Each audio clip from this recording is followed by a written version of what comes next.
Welcome learners to One Academy. So today in this session we are going to discuss basics of theory of computation. तो ये आपका पहला live class है theory of computation की complete course का, जहाँ पे बिल्कुल बेसिक इंट्रोडक्शन हम डिस्कस करने वाले हैं थ्योरी ऑफ कंप्यूटेशन सब्जेक्ट का. Good afternoon everyone. So Shikha, Aditya, Neel, Deepti and Indra Kumar ने हमें ज्वाइन कर लिया है और आदित्य बोल रहे हैं कि मैम डीबीएमएस थोड़ा हार्ड जा रहा है. देखिए, डीबीएमएस कोर्स में जैसा कि मैं देख पा रही थी कि आपकी कंसिस्टेंसी थी ही नहीं. शुरुआत में आपने क्लासेस ज्वाइन किया था, फिर आई थिंक 50% क्लासेस आपने ज्वाइन किए थे, उसके बाद आपने क्लासेस ज्वाइन ही नहीं किए थे. तो आप खुद ही मुझे बताइए कि कैसे आपको ये आसान लग सकता है ये सब्जेक्ट. जब तक कि आप हर एक क्लास को ज्वाइन नहीं करोगे, जब तक कि आप हर एक क्लास में एजुकेटर से कनेक्ट नहीं रहोगे, तब तक आपको कहाँ से इजी लगने वाला है वो सब्जेक्ट. ऑब्वियसली नहीं लगेगा. रिकॉर्डेड वीडियो मैंने पहले भी बोला है आप लोगों को कि रिकॉर्डेड मत कीजिए फॉलो. रिकॉर्डेड वीडियो अगर आप फॉलो करेंगे तो आपको होगी दिक्कत, आपको होगी परेशानी चीज़ों को समझने में. डाउट आएगा तो आप ज़बरदस्ती डाउट को छुपा लोगे, क्योंकि आप यही सोचोगे ना कि डाउट मैं पूछूं कैसे, मैं तो रिकॉर्डेड वीडियो देखता हूँ. लाइव क्लास देखोगे तो आपके माइंड में हमेशा फ्रीडम रहेगा इस बात को लेकर के कि मेरे को कोई भी डाउट आएगा मैं तुरंत वहां पे पूछ सकता हूँ. तो लाइव क्लास में जो इन्वायरमेंट आपको मिलती है वो रिकॉर्डेड वीडियो में कभी भी नहीं मिल सकती. और रिकॉर्डेड वीडियो देने का ऑब्जेक्टिव अनअकैडमी का यही है कि आप जो भी लाइव क्लास में पढ़ रहे हैं उसको रिवाइज कर लीजिए. रिवाइज करने के लिए आपको रिकॉर्डेड वीडियोस मिलते हैं, या फिर बहुत ही वर्स्ट केस है और आप नहीं अटेंड कर पा रहे हो लाइव क्लास को, तो रिकॉर्डेड वीडियो भी आप देखें. बट रिकॉर्डेड वीडियो को देखने का भी एक सही तरीका होता है.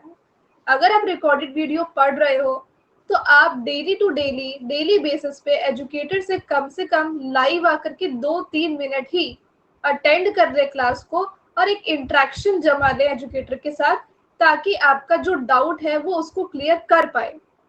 क्योंकि हम भी उन्हीं स्टूडेंट्स के डाउट को क्लियर कर सकते हैं या कर पाते हैं जो जो स्टूडेंट हमारे क्लास में डेली आ पाता है, क्योंकि हमारा उससे इंटरेक्शन बन जाता है.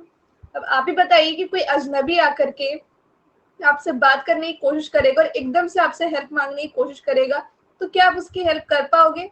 पहले उसको आप जानोगे, पहचानोगे कि उसकी क्या एफिशिएंसी, वो किस तरीके से पढ़ रहा है, उसको कितना आ गया है, क्या उसकी वीकनेस, स्ट्रेंथ, ये सब जान करके ही तो हम किसी की हेल्प कर पाते हैं. तो वही चीज मैं कह रही हूँ कि अगर किसी भी स्टूडेंट को किसी भी एजुकेटर से हेल्प चाहिए, डाउट को क्लियर करवाना है, तो आपको इंटरेक्शन बना करके रखना पड़ेगा. विदाउट इंटरेक्शन आप नहीं कर पाओगे इस चीज को सॉल्व, डाउट को. ठीक है, सबको सब्जेक्ट को रिवाइज करने का तरीका बताइए मैम. क्या पीडीएफ फिर से पढ़े? ये सारी चीजें हम अलग सेशन में डिस्कस करेंगे शिखा, क्योंकि ये स्ट्रेटजी क्लास की टॉपिक है कि कैसे रिवाइज करना है, कैसे प्रैक्टिस करना है एंड एवरीथिंग. क्योंकि मेरे नाइट शिफ्ट का जॉब था, इसलिए कोई बात नहीं आदित्य. बट वही मैं आपको बता रही हूँ कि रिकॉर्डेड वीडियोस अगर आप देख रहे हैं, still you have to be connected with your mentor, so that कि मेंटर आपका डाउट क्लियर कर सके, क्योंकि सिर्फ रिकॉर्डेड वीडियो देखने से कुछ नहीं हो पाएगा.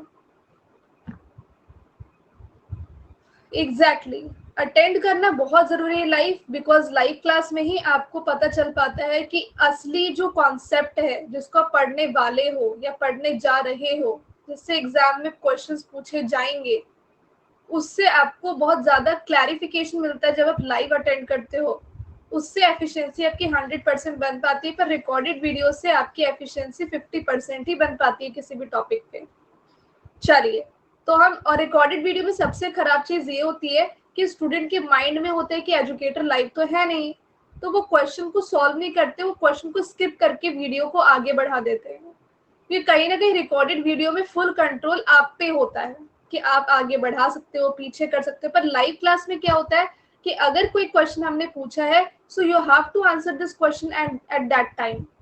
You don't have the video proceeding option. Video को आगे बढ़ा करके आप प्ले करके नहीं देख सकते हो कि उस क्वेश्चन का आंसर क्या है. पर लाइव क्लास में आप नहीं देख सकते हो, रिकॉर्डेड में देख सकते हो. तो वही है कि आपका लाइव क्लास जब होता है ना, तो एक मेंटर आपके ऊपर रहता है जिसके हिसाब से, जिसकी गाइडेंस पे आप चलते हो. Guidance is really important. Without guidance अगर आपको पढ़ना है तो रिकॉर्डेड वीडियो बेस्ट है. ठीक है, ऋतिक ने हमें ज्वाइन कर लिया। चलिए तो स्टार्ट करते हैं थ्योरी ऑफ कंपटीशन के इस कंप्लीट कोर्स को, जो बिल्कुल बहुत ज्यादा बेसिक से कवर करवाया जाएगा। देखिए जो भी सब्जेक्ट आप पढ़ रहे हो उसको वेरी बेसिक से स्टार्ट करना बहुत इंपॉर्टेंट है, और वही चीज ध्यान में रख करके हम इस कोर्स को डिस्कस करेंगे बिल्कुल बेसिक से। धीरे धीरे धीरे धीरे धीरे धीरे लेवल बढ़ेगा और एडवांस तक इस कोर्स को हम ले जाएंगे। एडवांस लेवल तक के क्वेश्चंस भी डिस्कस होंगे, बेसिक लेवल के क्वेश्चन भी डिस्कस होंगे, बेसिक कॉन्सेप्ट डिस्कस होगा, तो बेसिक से बेसिक, फिर इंटरमीडिएट लेवल, फिर एडवांस कॉन्सेप्ट डिस्कस किया जाएगा। थ्योरी ऑफ कंपटीशन की इस कंप्लीट कोर्स की जो टाइमिंग होगी डेली लाइव क्लास की, वो दोपहर 12 बजे से लेकर के 1:30 बजे तक की होगी। अब ये टाइमिंग मैंने क्यों रखी, शाम की टाइमिंग क्यों नहीं रखी? शाम की टाइमिंग में एक और क्लास ऑलरेडी होता है 6 PM to 7:30 PM, वो अभी खत्म हो गया है, पर उसकी जगह पे अब आने वाला है आपका सी प्रोग्रामिंग 16 जून से। तो मेरा एक और कंप्लीट कोर्स स्टार्ट हो रहा है अनअकैडमी प्लस पे, जो शाम 6 से 7:30 होगा, जो 16 जून को स्टार्ट हो रहा है सी प्रोग्रामिंग का complete course. Theory of computation का ये जो कंप्लीट कोर्स है, इसकी जो कोर्स ड्यूरेशन रहेगी वो 45 प्लस आवर्स की होगी, यानी कि 45 घंटे से भी ज्यादा का ये कोर्स हो सकता है। मिनिमम 45 तो होगा ही, maximum no limit. Theory of computation का इस कंप्लीट कोर्स में हम टॉपिक को डिस्कस करेंगे, उसके बाद हर एक टॉपिक पे गेट प्रीवियस ईयर क्वेश्चन को सॉल्व करेंगे। अब तक का रिकॉर्ड रहा है, इससे पहले मेरे जितने भी कंप्लीट कोर्सेज किसी भी सब्जेक्ट के लिए हैं, तो मैंने हर एक प्रीवियस ईयर क्वेश्चन को, लगभग जितने भी गेट के प्रीवियस ईयर क्वेश्चन है, सबको लाइव क्लास में खुद बैठ करके सॉल्व करवाया है। पहले आपसे पूछा है, उसके बाद खुद सॉल्व करवाया है, किया है मतलब, सॉरी। तो ये जो कोर्स है आपके सारे कॉन्सेप्ट को तो कंप्लीट करेगा ही, जो आपके गेट एग्जाम के लिए बहुत हेल्पफुल है। दूसरा, आपको यहाँ पर कॉलेज एग्जाम्स के लिए भी हेल्प करेगा, और सारे प्रीवियस ईयर क्वेश्चन का कलेक्शन भी आपको यहाँ पर मिलेगा। अपार्ट फ्रॉम दिस, आपको डेली प्रैक्टिस प्रॉब्लम्स भी अनअकैडमी लर्निंग ऐप पे मिलते हैं, जो आप प्रैक्टिस सेक्शन पे जा करके चेक कर सकते हो। आप टेस्ट सीरीज भी सब्जेक्ट वाइज दे सकते हो थ्योरी ऑफ कंपटीशन का, ताकि आपको पता चल सके कि इस सब्जेक्ट में जो भी आपने पढ़ा है अभी तक, उसमें कितनी एफिशिएंसी आपकी बन चुकी है। Doubt clearing session every week twice होगा, 2 बार आपका लाइव डाउट क्लास होगा, जहां पे आपने जो भी पढ़ा इस कोर्स में उस सेशन तक, उसके डाउट्स आप डाउट क्लियरिंग सेशन में पूछ सकते हो, वो भी लाइव। और अभी तक का रिकॉर्ड रहे कि जितने भी डाउट्स मुझसे पूछे गए हैं लाइव क्लास में, वो मैंने कंप्लीट करवाया है। और अगर लाइव क्लास में कुछ डाउट्स बचे हैं तो वो मैंने व्हाट्सएप पे क्लियर किया है स्टूडेंट्स का। तो यहाँ पर आपको कोई परेशानी नहीं होगी।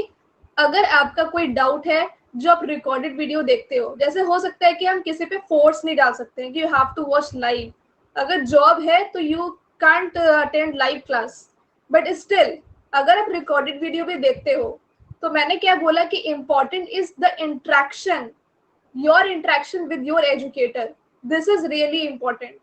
आपके मेंटर का हाथ आप पे होना चाहिए। अब वो लाइव क्लास के थ्रू हो पा रहा है, बहुत अच्छी बात है। अगर वो लाइव क्लास के थ्रू नहीं हो पा रहा है, नहीं कर पा रहे हो अटेंड, बहुत प्रॉब्लम है, नहीं हो सकता है, तो आप रिकॉर्डेड वीडियो भी अगर आप देखते हो, तो आपका मेरे से सपोर्ट बना रहेगा।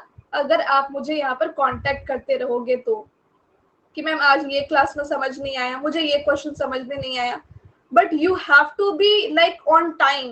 जैसे आज का क्लास आपने कभी ना कभी आज ही रिकॉर्डेड देखना है, तो आप आज का डाउट मुझसे कल पूछ सकते हो। ये नहीं कि 20-25 दिन पहले आपने कोई सेशन मेरा टॉक का देखा था and you are now asking doubt, क्योंकि फिर मेरा भी वहां से लिंक टूट जाता है कि अच्छा 20-25 दिन पहले मैंने क्या पढ़ाया था। समझ रहे हैं ना इस बात को? तो इस नंबर पे आप मुझे कांटेक्ट कर सकते हो, व्हाट्सएप कर सकते हो, अपने डाउट को डिस्कस कर सकते हो if you are watching recorded videos. Okay, ये बात क्लियर रखना है आप लोग। और अब हम आगे बढ़ते हैं सेशन में। तो आई थिंक यहाँ तक आप लोग को ये चीज क्लियर हो गई होगी कि इस कोर्स के बेनिफिट्स क्या क्या हैं। नहीं क्लियर हुआ तो फिर से मैं बता रही हूँ कि आपको basic to advance concept complete करवाए जाएंगे, यहाँ पे पूरा सिलेबस कवर करवाया जाएगा थ्योरी ऑफ कंपटीशन का, जो गेट एग्जाम में पूछा जाता है। यहाँ पे जितने भी 4th सेशन होंगे वो डाउट क्लियरिंग सेशन होंगे, जो बहुत इंपॉर्टेंट है। और मुझे बहुत ही ये जानकर के खुशी होती है कि इससे पहले के जो कोर्स थे DBMS और ऑपरेटिंग सिस्टम, जो खत्म हो गए हैं, उसमें डाउट क्लियरिंग सेशन में परफॉर्मेंस स्टूडेंट्स का ऑसम लेवल का था। मतलब कि स्टूडेंट्स ने डाउट भर भर के पूछे और मुझे क्लियर करने में बड़ा मजा आया।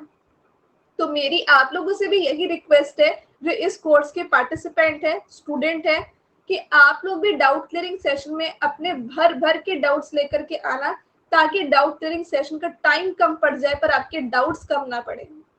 This is very important. अगर आप कोई चीज पढ़ रहे हो और सिर्फ पढ़ रहे हो तो वो आपको उतना इफेक्टिव नहीं होगा। बट अगर आप कोई कॉन्सेप्ट को पढ़ करके कुछ अनदर लेवल के प्रैक्टिस क्वेश्चन सॉल्व करते हो और उसमें जो डाउट निकल करके आता है वो आकर के जब पूछते हो तो आपकी अलग लेवल की अंडरस्टैंडिंग होती है। अब यहाँ पर अलग लेवल के प्रैक्टिस क्वेश्चन कहाँ से आएंगे? देखो, मैं जो अपने सेशन में क्वेश्चंस प्रैक्टिस करवाऊंगी वो या तो मेरे खुद के बनाए हुए होंगे या फिर गेट के प्रीवियस ईयर क्वेश्चन, इसरो के previous year question, UGC net के प्रीवियस ईयर क्वेश्चन होंगे। बट अगर आपको अनदर लेवल के प्रैक्टिस क्वेश्चन करने हैं तो आप अनअकैडमी लर्निंग ऐप के प्रैक्टिस सेक्शन में जाकर के 5600 से भी ज्यादा यूनिक प्रैक्टिस क्वेश्चन प्रैक्टिस करो और वहां से जो भी समझ नहीं आए वो डाउट क्लियरिंग क्लास में आकर के पूछो। तो इसके आपके इसके थ्रू आपका दो काम होगा। एक तो वहां के प्रैक्टिस क्वेश्चंस खत्म हो जाएंगे, दूसरा यहाँ पे आपका डाउट क्लियर हो जाएगा और उससे नई नई चीजें सीखने को मिलेगी। तो इसीलिए सेशन को खत्म करने के बाद सेशन खत्म नहीं होता है, सेशन शुरू होता है। किसका? सिर्फ आपका। इस सेशन में मैं हूं और आप हैं। ये आपकी सेल्फ स्टडी को इम्प्रूव करने के लिए होता है, सेल्फ स्टडी नहीं होता है। इसलिए जब सेशन खत्म हो जाए तो आपको सेल्फ स्टडी मिनिमम 1 घंटे की करनी है थ्योरी ऑफ कंपटीशन की, जिसमें जो भी मैंने टॉपिक पढ़ाया है सेशन में उसकी प्रैक्टिस आपको अनअकैडमी लर्निंग ऐप के प्रैक्टिस सेक्शन में जाकर के करनी है। या फिर आपके पास प्रैक्टिस का कोई दूसरा सोर्स है तो वो भी आप फॉलो कर सकते हो। मैंने ये नहीं बोला कि अगर आप प्रैक्टिस क्वेश्चन से ही डाउट पूछोगे तभी मैं क्लियर करूँ। नो, थ्योरी ऑफ कंपटीशन का कोने कोने से कोई भी डाउट लेकर के आओ, वो सब क्लियर होगा इधर इस सेशन में, जो डाउट क्लियरिंग सेशन होगा। बट अगर कोई स्टूडेंट डाउट क्लियरिंग सेशन में आता है और डाउट नहीं भेजता है तो वो एक बहुत बड़ी मिस्टेक हो सकती है आपकी प्रिपरेशन में, जिसको मैं आज के सेशन में इसलिए बता रही हूँ क्योंकि ये सेशन आपके लिए बहुत ज्यादा हेल्पफुल होते हैं। जो कुछ स्टूडेंट्स तो बहुत अच्छे से यूटिलाइज कर लेते हैं, जैसे कि मैं शिखा की तारीफ डेफिनेटली करना चाहूंगी क्योंकि शिखा ने, दीप्ति ने भी, पर दीप्ति ने कम यूटिलाइज किया वैसे सेशंस को। तो दीप्ति, जस्ट अ सजेशन कि इस कोर्स में क्योंकि आपने मुझे ज्वाइन किया, again thank you for this. तो आप इस कोर्स के जो डाउट क्लियरिंग सेशन है उसका प्लीज बेटर यूटिलाइजेशन कीजिएगा जैसे शिखा करती है। तो आपने तो देखा ही दीप्ति कि शिखा किस तरीके से डाउट्स भेजते रहते हैं, तो वैसे ही आपको भी भेजना है। बिकॉज जितना ज्यादा डाउट्स, जितना ज्यादा प्रैक्टिस करोगे ना, ऐसा नहीं कि डाउट्स का मतलब ये नहीं होता है कि आपने क्वेश्चन खुद से सॉल्व ही नहीं किया, खुद से ट्राई ही नहीं किया और देख करके ही बोल दे कि मैम ये तो नहीं आता, हमें डिस्कस कर दो। अगर आप इस तरीके से डाउट भेज रहे हैं तो वो भी एक बहुत ही गलत स्टेप हो सकता है आपकी प्रिपरेशन में।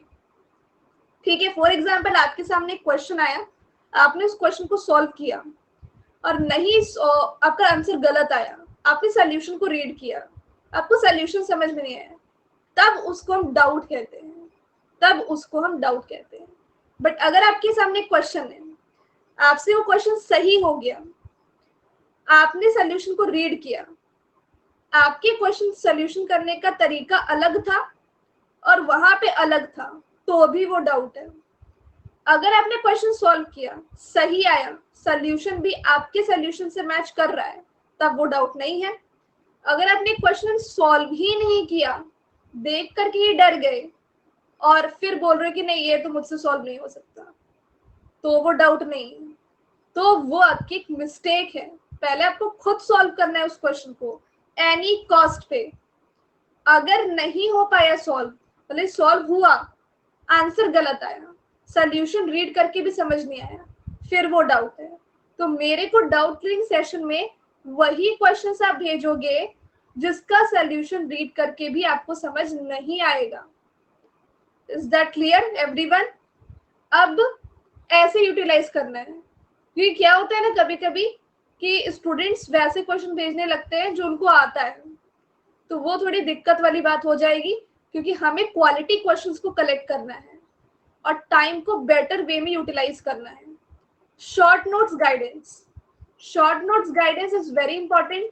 लास्ट वाले कोर्सेज में आई थिंक मैंने शॉर्ट नोट्स का गाइडेंस नहीं दिया था, बिकॉज स्टूडेंट्स इतने खुद ही मतलब थे कि हाँ यार हम खुद कर लेंगे, तो मैंने इसलिए नहीं गाइड किया होगा। बट अगर आपको शॉर्ट नोट्स की गाइडेंस चाहिए तो at the end of every session I will tell you कि आपको मेरे इस सेशन से क्या क्या अपने शॉर्ट नोट्स में लिखना है। तो आपको अगर ये चीज चाहिए, if you are in a need of short notes guidance, please do remember me कि मैम मुझे शॉर्ट नोट्स में क्या क्या लिखना है बता दीजिए eight the end of every session, क्योंकि ये मैं भूलती हूँ। याद दिला दोगे मैं बता दूंगी। Weekly YouTube class, weekly YouTube class is very important for everyone, क्योंकि प्रैक्टिस जितना ज्यादा हो उतना बेहतर होता है कॉन्सेप्ट, और प्रैक्टिस जितनी कम हो उतना खराब होता जाता है concept. Seriously, if you are learning something, practice it, otherwise वो जो आपने लर्न किया है ना वो आप गलत करने वाले हो। इसी से सिल्ली मिस्टेक होती है। जब इंसान प्रैक्टिस कम करता है, पढ़ तो लेता है पर प्रैक्टिस नहीं करता है खुद से, तो वो सिल्ली मिस्टेक करके आता है। इसलिए it is very important for you to attend my weekly YouTube class. ये मैं गारंटी नहीं दे सकती कि मैं वीकली यूट्यूब क्लास लूंगी ही, बट हाँ इफ इट इज देयर तो ये एक वैल्यू एडिशन होगा आपके इस कोर्स का। तो वो डिपेंड करता है कि इफ यू आर इंटरेस्टेड कि हाँ मैम हमें वीकली यूट्यूब क्लास चाहिए, I will definitely conduct it. But मैं देखूंगी कि नहीं यार स्टूडेंट्स इतना इंटरेस्ट दिखा नहीं रहे, तो मैं नहीं कंडक्ट करूंगी। Simply totally depends on you students. Good afternoon Somnath, good afternoon सानिध्य। तो ये कंप्लीटली आप पे डिपेंड करता है स्टूडेंट्स कि आप डाउट क्लियरिंग सेशन को कितना अच्छा बनाओगे क्वालिटी क्वेश्चंस को भेज करके। ये आप पे डिपेंड करता है स्टूडेंट्स कि आपको मेरे से शॉर्ट नोट्स का गाइडेंस चाहिए या नहीं चाहिए। ये टोटली आप पे डिपेंड करता है स्टूडेंट्स कि आपको वीकली यूट्यूब क्लासेस करना है कि नहीं करना है, क्योंकि मैं ये तभी प्रोवाइड करूंगी जब आप इंटरेस्ट दिखाओगे। ऐसा नहीं है, इससे पहले कि बहुत सारे कोर्सेस में डाउट सेशन में स्टूडेंट्स का डाउट ही नहीं आता था। अब मुझे तो सोच के भी डर लगता है उन स्टूडेंट्स के लिए, क्योंकि उन लोगों का डाउट ही नहीं आ रहा है। डाउट नहीं आ रहा है इसका मतलब आप जीरो सेल्फ स्टडी कर रहे हो। और डाउट सेशन में अगर आपका कोई डाउट नहीं आएगा तो 1 मिनट में सेशन में ओवर कर दूंगी। बता रही हूँ ना मैं आपको कि अगर आप डाउट लेकर के आओगे तो मैं प्रोवाइड करूंगी आपको गाइडेंस, बट अगर आप डाउट ही लेकर के नहीं आओगे तो फिर तो मेरे सेशन को खत्म करना पड़ेगा ना, और जो आपका लॉस होगा। अगर एक डाउट सेशन 2 मिनट में खत्म हो रहा है क्योंकि आपका डाउट नहीं आया, तो ये आपका लॉस है कि नहीं है ना। शॉर्ट नोट्स की गाइडेंस आपको चाहिए तो आपको याद दिलाना है मुझे eight the end of every session कि मैम शॉर्ट नोट्स में क्या क्या लिखना है। अगर आप याद नहीं दिलाते हो तो वेट कर पाऊंगी, मैं खुद ही भुलक्कड़ हूँ। और weekly YouTube class, weekly YouTube class की जहां तक बात करते हैं तो वो तो बहुत ही इंटरेक्शन हमारा होगा ना, तब मुझे लगे कि हाँ यार इतना इंटरेक्ट कर लिया, ये स्टूडेंट की ये कमजोरी है, स्टूडेंट की वो कमजोरी है, तो फिर हम लोग वीकली यूट्यूब क्लास भी लेंगे। नहीं, it depends on all the students Shikha, not only one. Previous year question तो मैं आपको प्रोवाइड करूंगी, ये मेरी ड्यूटी है, it's my duty. Daily practice problem Unacademy आपको प्रोवाइड करेगा, जो प्रोवाइड कर भी रहा है। आपको जस्ट प्रैक्टिस सेक्शन जाकर के चेक करना है, और ये भी अनअकैडमी प्रोवाइड कर रहा है। अब विद डाउट सॉल्विंग, ये तो भैया आप पे है। आप प्रैक्टिस करोगे, आपको डाउट आएगा, आप डाउट आकर के पूछोगे, मैं डाउट डिस्कस कर दूंगी, है ना।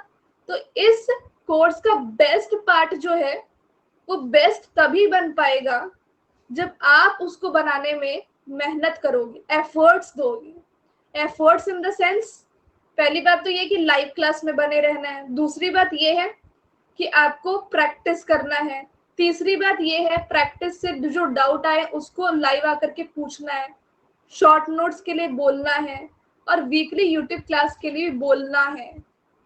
तब जाकर के I will provide you the benefits of this course which will make this course best.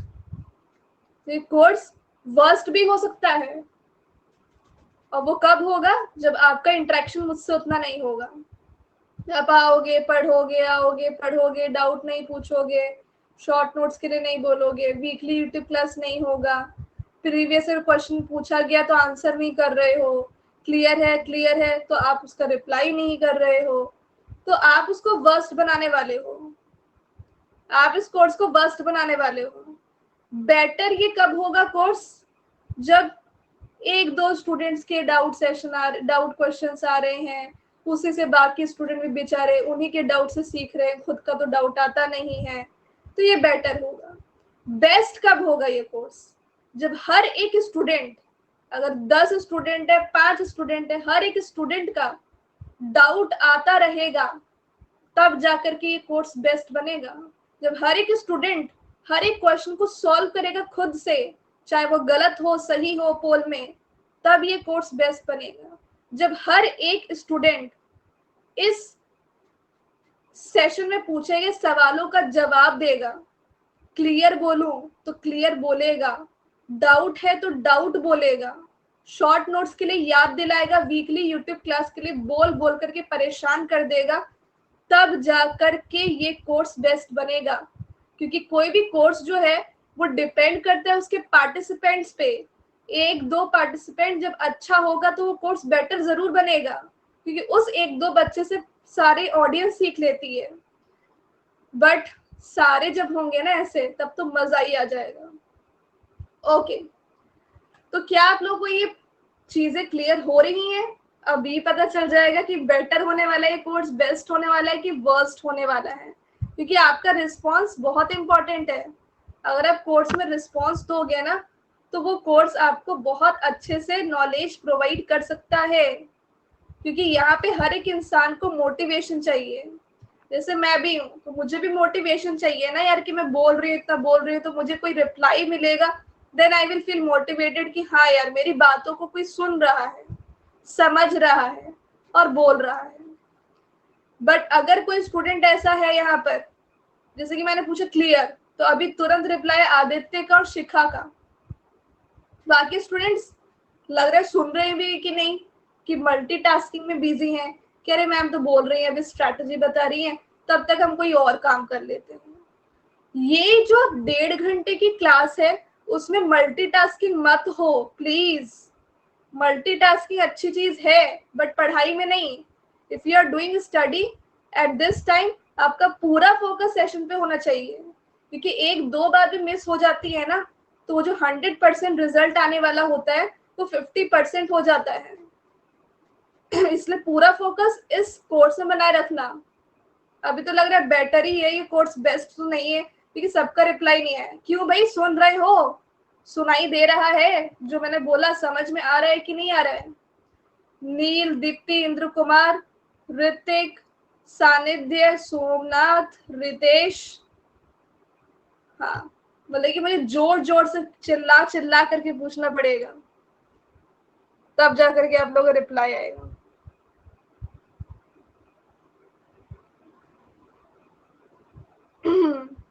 हाँ, ठीक है। अब इस कोर्स में जो सिलेबस है थ्योरी ऑफ कंपटीशन का, वो क्या है वो आप रीड कर लीजिए। वेटेज कितना है, 7 से 8 मार्क्स का पूछा जाता है इन जनरल, कम भी हो सकता है, ज्यादा भी हो सकता है। गेट 2023 में 9 मार्क्स का question theory of competition subject से पूछा गया था। एंड यू कैन एनालाइज कि ये सब्जेक्ट कितना ज्यादा इंपॉर्टेंट है। 9 मार्क्स का वेटेज रखता है गेट में। ये 9 मार्क्स आपके पूरे हो सकते हैं सिर्फ आपके गेट एग्जाम में। अगर ये 9 मार्क्स को आप अच्छी तरीके से ले करके आना चाहते हो, तो आपको भी एफर्ट्स देने पड़ेंगे। कम से कम कितने घंटे का एफर्ट्स देना पड़ेगा, 90 घंटे का। अगर 9 मार्क्स का वेटेज है तो 90 घंटे आपको इस सब्जेक्ट पे देने होंगे।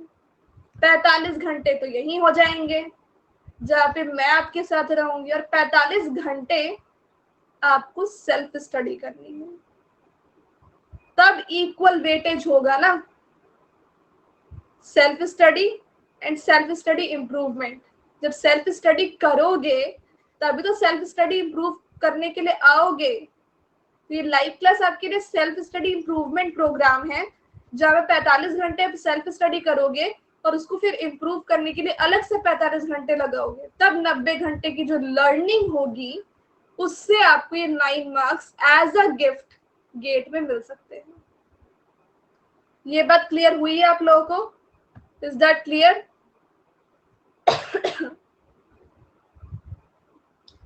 इस कोर्स को स्टार्ट करने से पहले मेरा एक छोटा सा सवाल है आप लोगों से कि आप लोगों में से किस किस ने इस सब्जेक्ट को पहले से पढ़ा हुआ है? अगर पढ़ा है तो किस तरीके से पढ़ा है? सेल्फ स्टडी से पढ़ा है, या मेरे से ही पढ़ा है, या किसी और एजुकेटर से पढ़ा है, या फिर कभी भी नहीं पढ़ा है, या कॉलेज में कभी थोड़ा बहुत पढ़ा है? तो आप मुझे सभी लोग कमेंट करके बताएंगे। तो शिखा बोल रही है कि मैम आपसे ही पढ़ा है थ्योरी ऑफ कंपटीशन।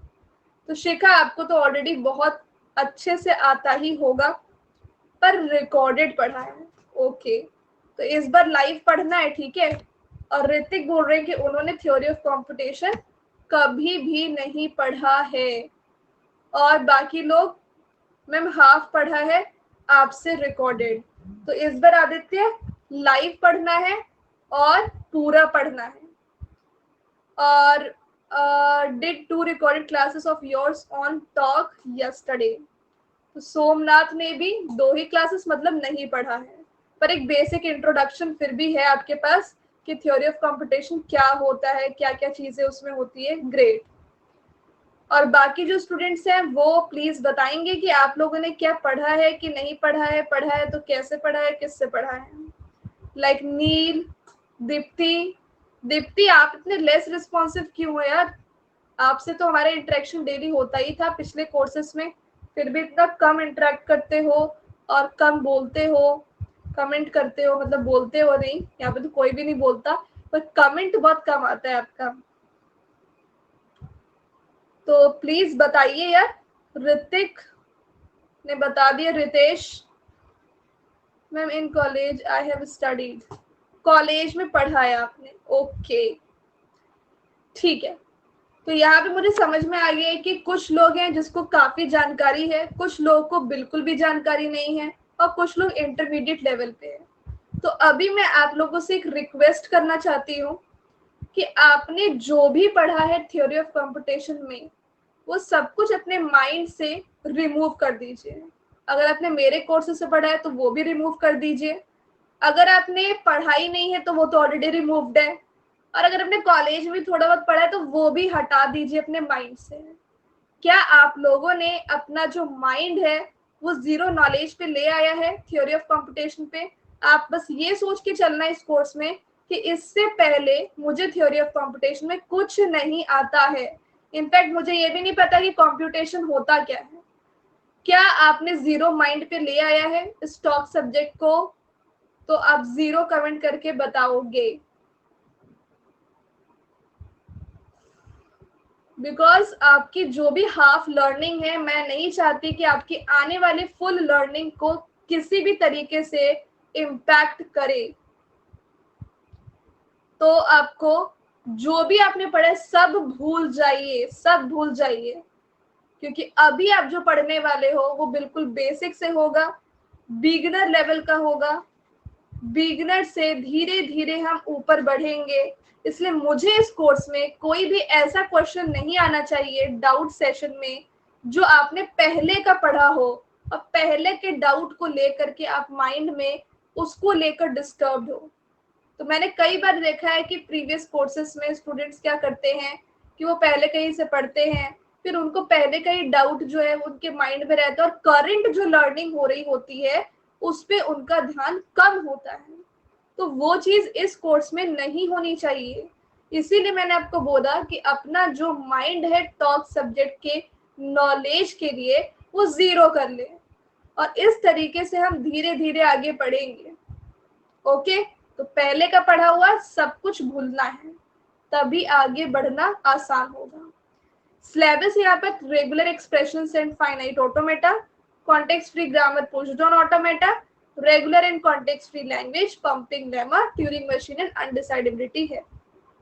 इंपॉर्टेंट क्या है, तो इंपॉर्टेंट क्या नहीं है आप मुझे ये बताइए।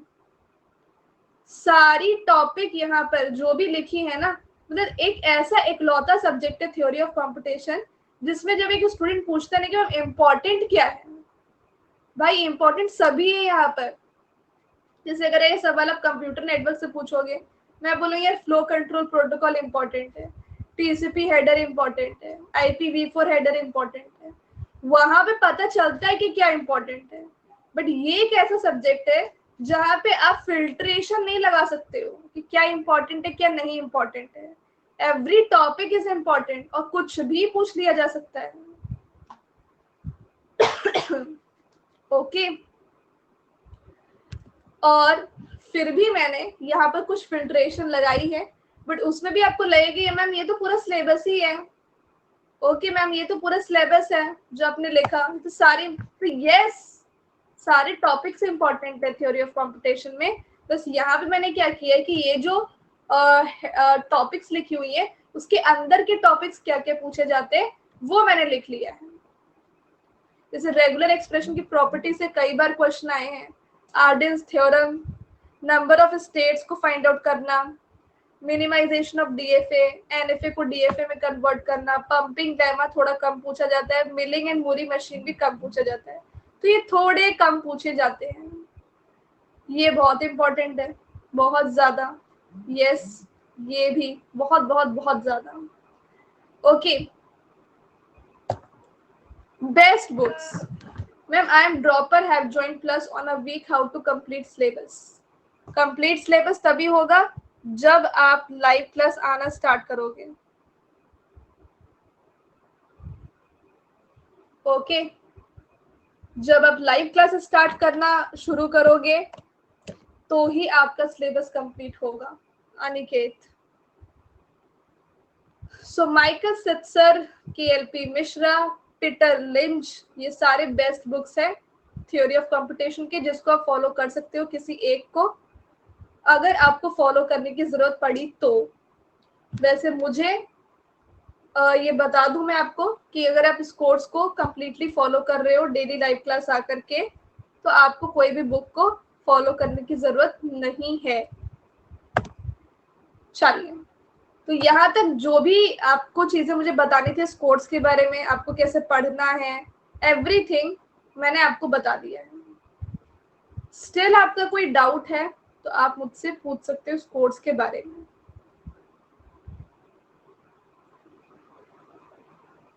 ठीक है,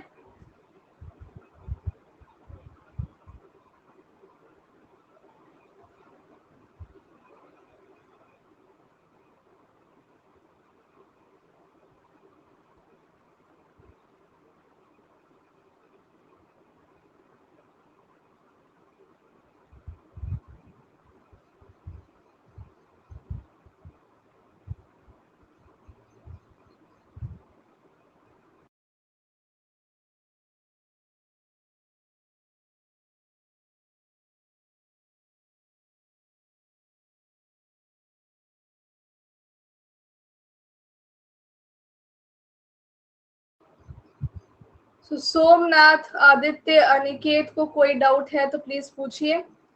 मैम PYQs के लिए कोई बुक, प्रीवियस ईयर क्वेश्चन के लिए आप मेड इजी का बुक फॉलो कर सकते हैं, बट उसमें भी मैं आपको एक चीज सजेस्ट करना चाहूंगी कि मेड इजी की PYQ बुक में बहुत सारे क्वेश्चंस हैं जिसके आंसर्स गलत बताए हुए हैं, तो आप थोड़ा ध्यान से उस क्वेश्चन को फॉलो कीजिएगा।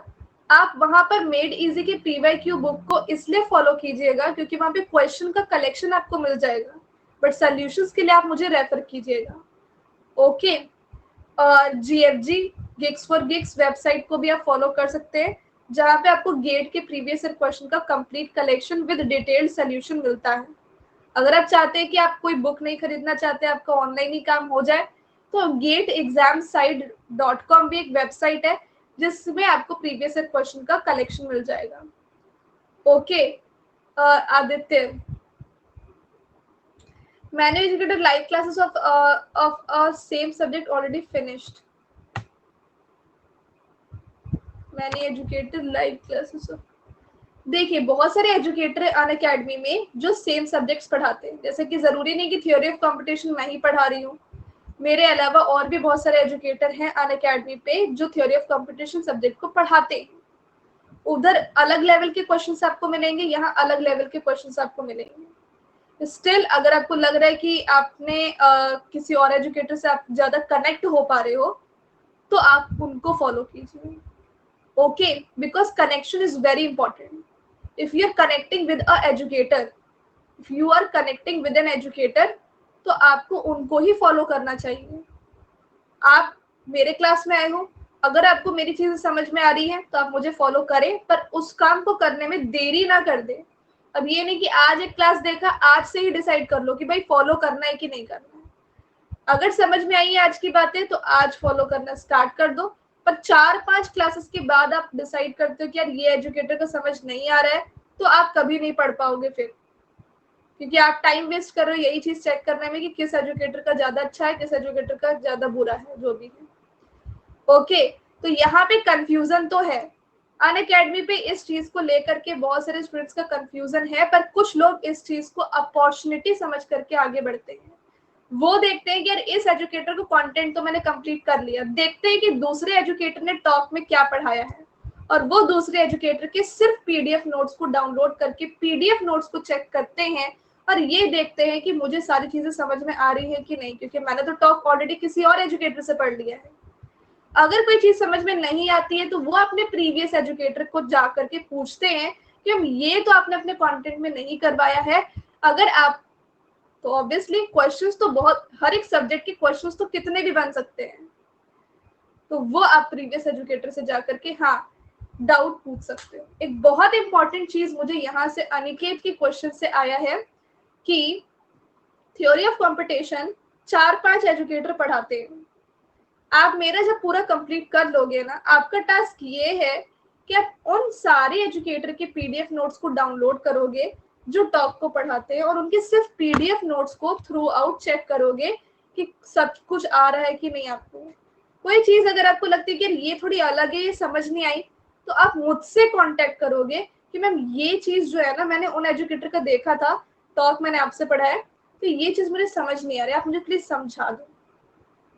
ओके, पर मेरे कोर्स को खत्म होने के बाद, अब आप सोच रहे हैं कि मेरे आपका कोर्स खत्म हो जाएगा तो मैं आपसे कैसे डाउट पूछूंगा।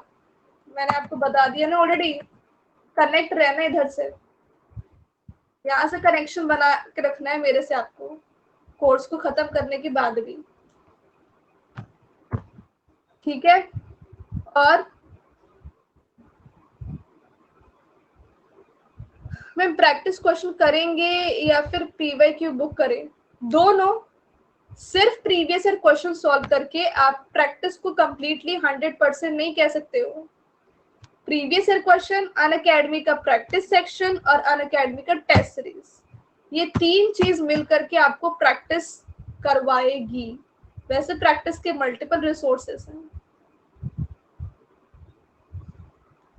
पहला गेट का पीवाईक्यू, दूसरा इसरो के भी पीवाईक्यू आप करो, तीसरा यूजीसी नेट के भी पीवाईक्यू करो। तीनों में थ्योरी ऑफ कंपटीशन पूछा जाता है। फिर अनअकैडमी का प्रैक्टिस सेक्शन, जिसमें कि 5600 से भी ज्यादा प्रैक्टिस क्वेश्चन है, और थ्योरी ऑफ कंपटीशन का 400-500 होगा। और फिर अनअकैडमी का टेस्ट सीरीज।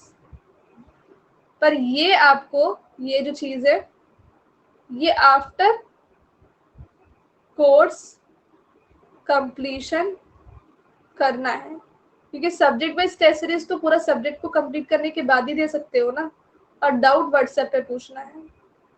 और ये सब तो आपको कॉन्स्टेंटली करते रहना है ड्यूरिंग द कोर्स। जैसे जैसे जो टॉपिक खत्म होता है उस पर पीवाईक्यू सॉल्व करना स्टार्ट कर दो।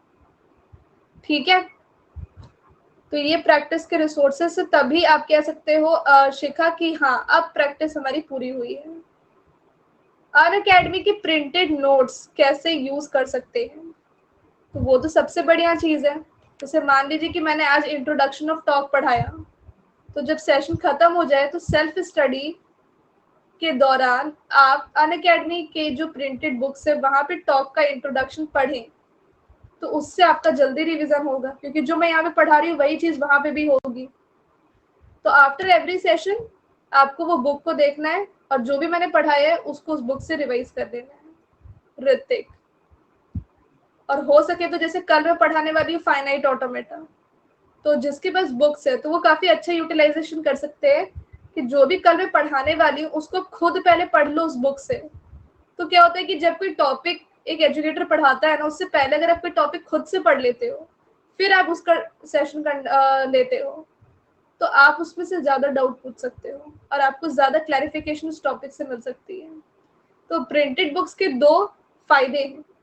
पहला तो ये है कि आप रिवीजन के लिए उसको यूज कर सकते हो after every session.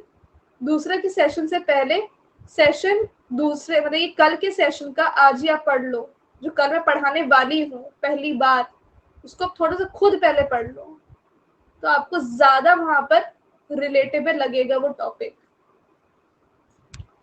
Hrithik, good afternoon Nikhil. तो निखिल आप ही को मैं याद कर रही थी कि निखिल तो हमारे सारे कोर्सेस में आते हैं, बट आज नहीं आए, इतनी लेट हो गई।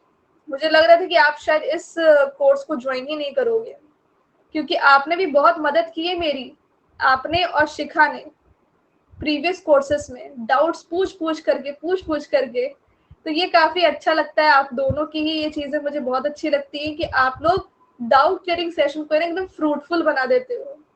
आप दोनों के कारण बाकी स्टूडेंट्स भी सीख पाते हैं। तो आप दोनों की तरह ही मैं एक्सपेक्ट करती हूँ कि बाकी जितने भी स्टूडेंट्स हैं जो इस कोर्स में मुझे ज्वाइन किए हैं, आदित्य, ऋतिक, दीप्ति, ठीक है, फिर नील, इंद्र कुमार, रितेश, आप सभी लोग, अनिकेत, आप सभी लोग डाउट्स पूछते रहोगे। And I think you have plus, then go to the notes section. Yes, तो प्लस वाले को भी दिक्कत वाली बात नहीं है। जो प्लस सब्सक्राइबर है उनके पास डिजिटल नोट्स है, वही प्रिंटेड फॉर्म में, प्रिंटेड बुक्स कहलाया जाता है। तो ऐसा नहीं कि प्रिंटेड बुक्स में कुछ अलग है या डिजिटल नोट्स में कुछ अलग है, दोनों में सेम ही चीजें हैं।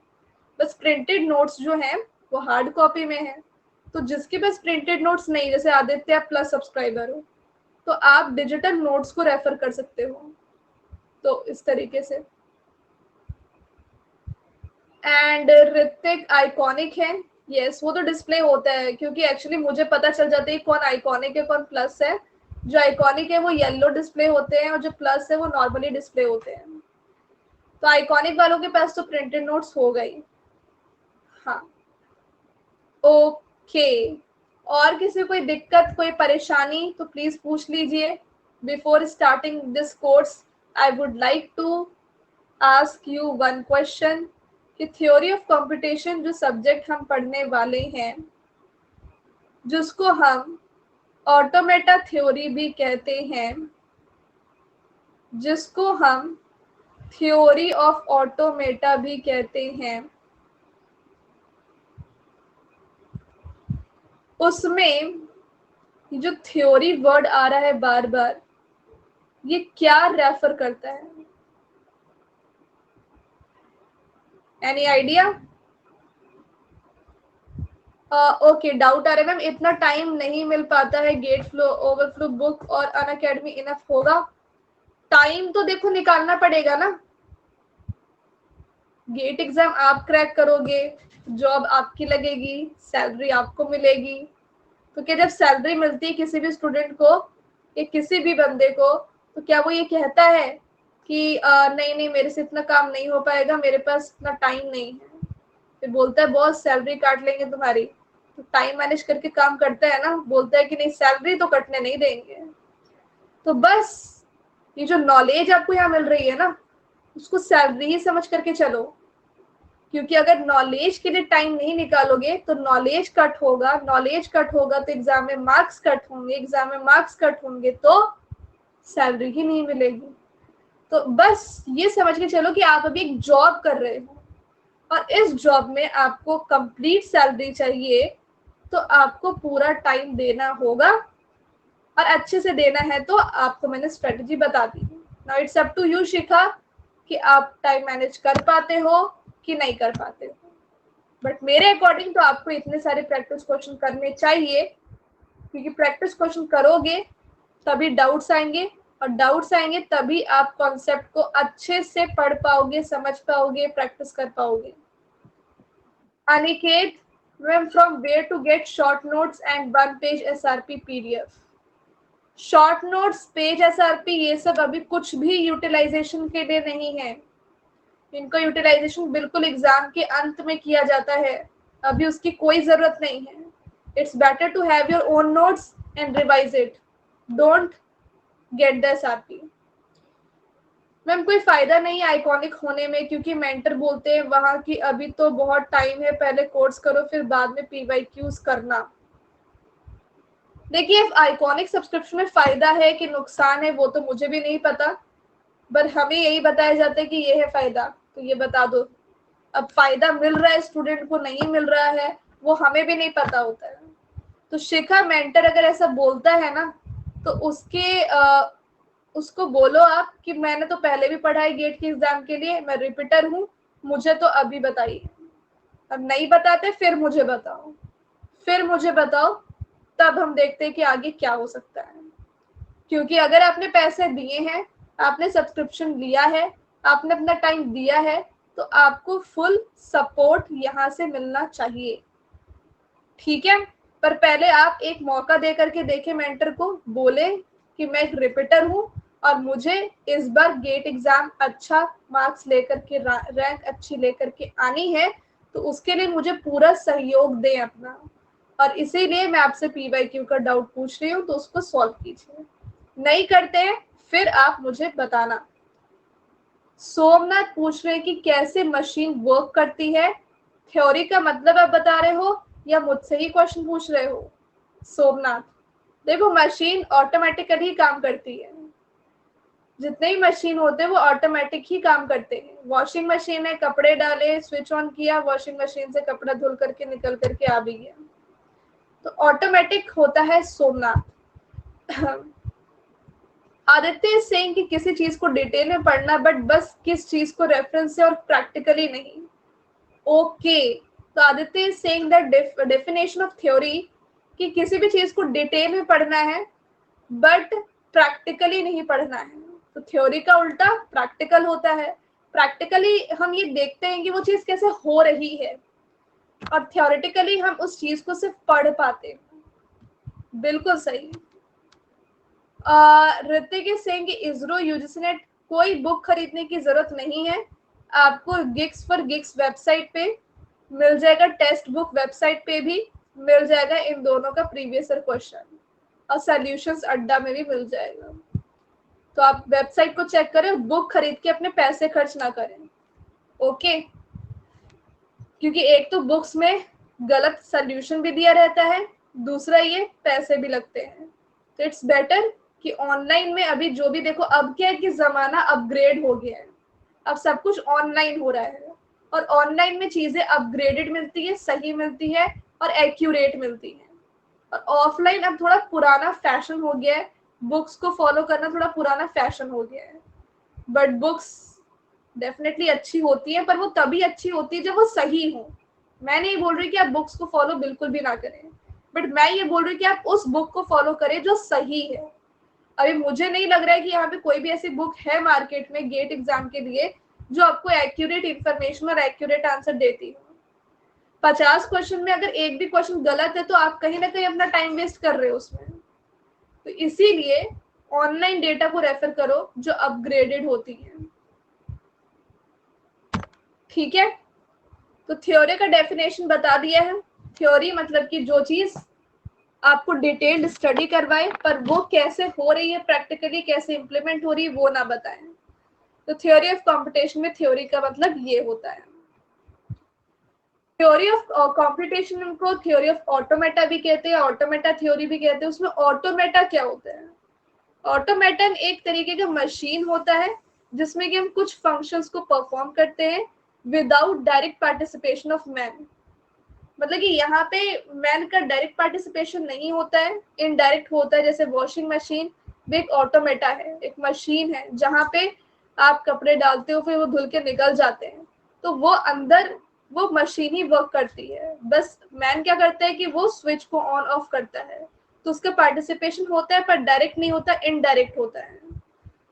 ऑटोमेटा का एग्जाम्पल मैंने अभी आपको बताया, जैसे वॉशिंग मशीन, जैसे ऑटोमेटिक मशीन टूल भी हो गए, ऑटोमेटिक पैकिंग मशीन भी आती है, ऑटोमेटिक फोटो प्रिंटिंग मशीन भी आती है, जब मशीन ऑटोमेटिकली उस फंक्शन को परफॉर्म करता है और वहां पे मैन का डायरेक्ट पार्टिसिपेशन नहीं होता।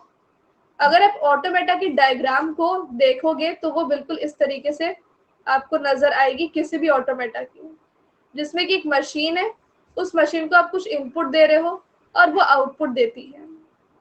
और ये ऑटोमेटा का जो स्टेट होता है ना, वो भी उस पर भी डिपेंड करता है। तो ऑटोमेटा की बहुत सारे स्टेट्स होते हैं। जैसे एक मशीन की बात कर लेते हैं, वॉशिंग मशीन की बात कर लेते हैं, कि आप इनपुट दे रहे हो, सिर्फ कपड़े सुखाने धोने नहीं है, तो वो कपड़े सिर्फ सुखा के ही देगा आपको। वॉशिंग मशीन में आपको कपड़े धुलवाने भी है, फिर सुखाने भी है, तो वो ज्यादा टाइम देगा, तो उस तरीके से वो आउटपुट देगा। ठीक है, तो स्टेट क्या है, स्टेट क्या है? तो वॉशिंग मशीन में डिफरेंट स्टेट्स होते हैं, कि अगर आप धो रहे हो तो सिर्फ, अगर आप सिर्फ सुखा रहे हो कपड़ों को तो वो डिफरेंट स्टेट हो गया। तो कुछ ऐसा करके, है ना।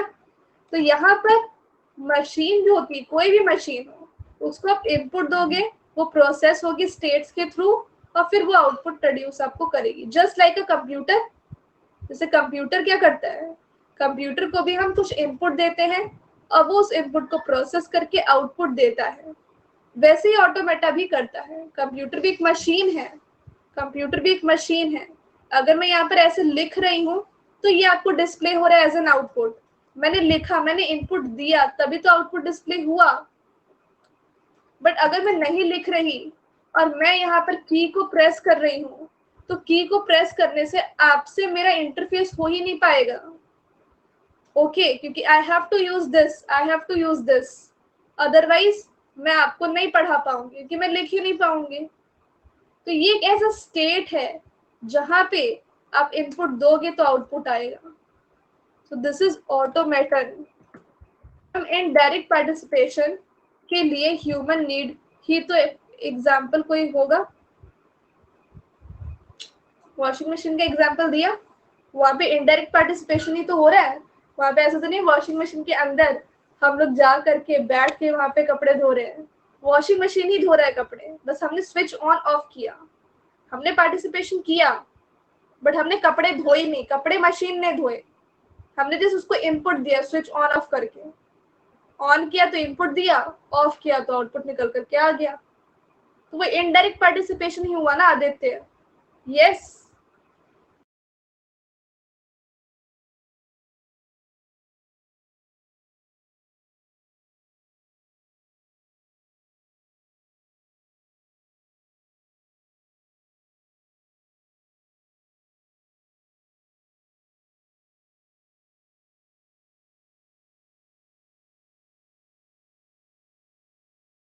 अच्छा, ये मुझे बताइए कि रोबोट, रोबोट ऑटोमेटन होता है कि नहीं होता है? रोबोट, भार्गव ने भी हमें ज्वाइन किया, welcome Bhargav to the class.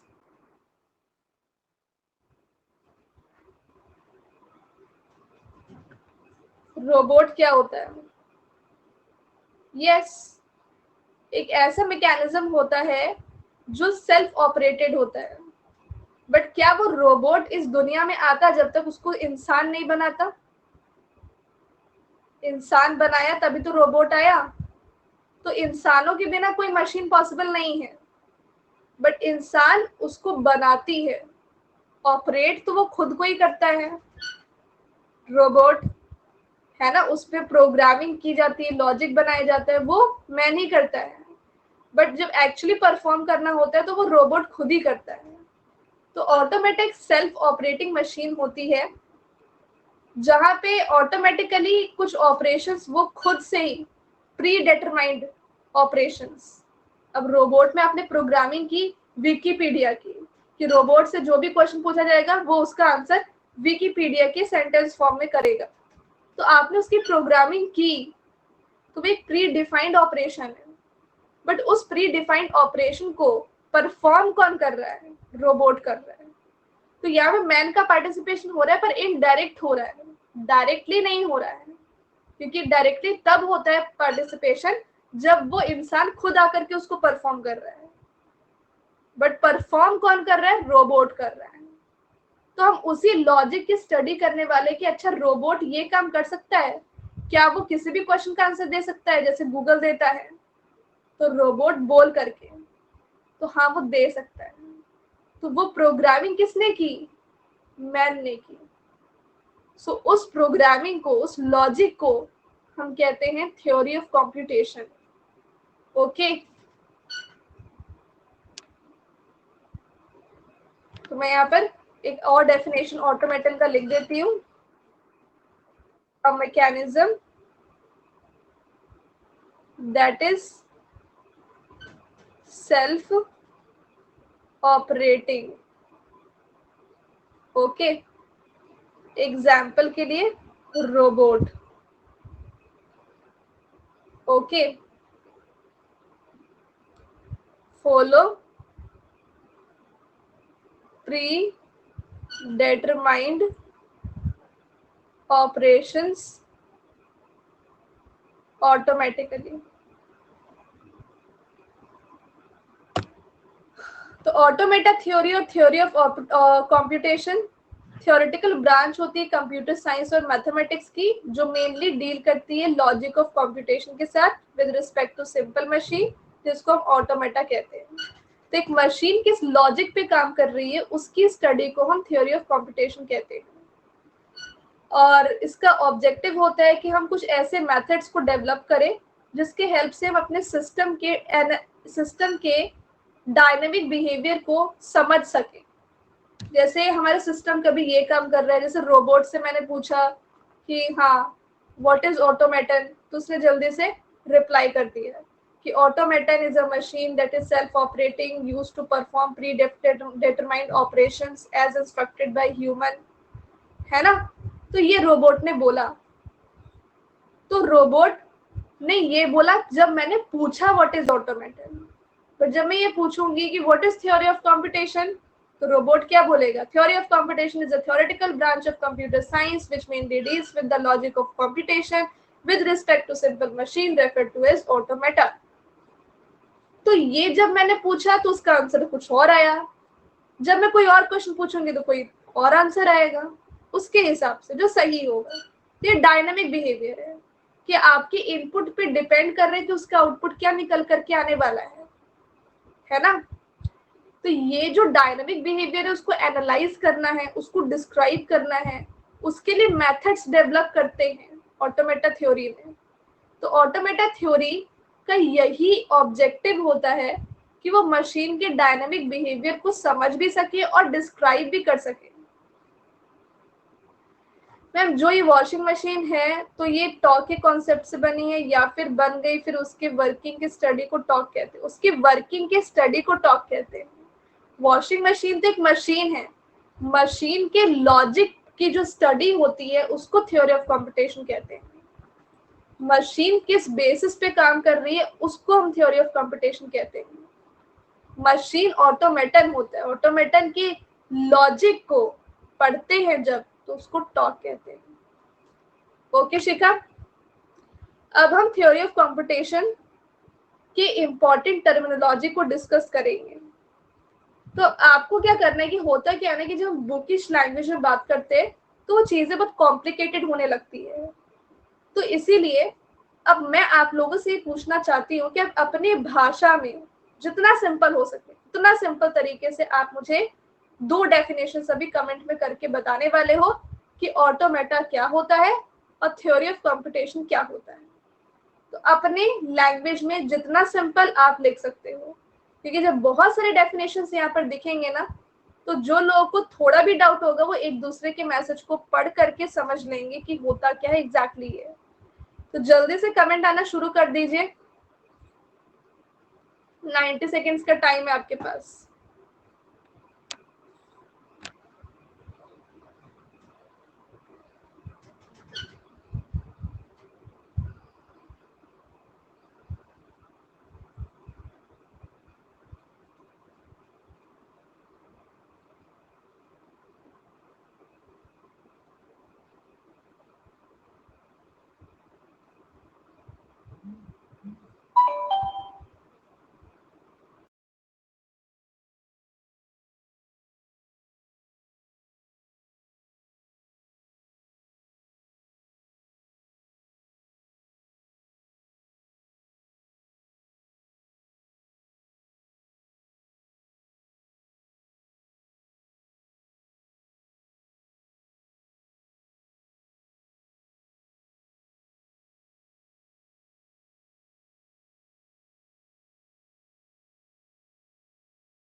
How automatic machines with input and output works. Very good, Somnath.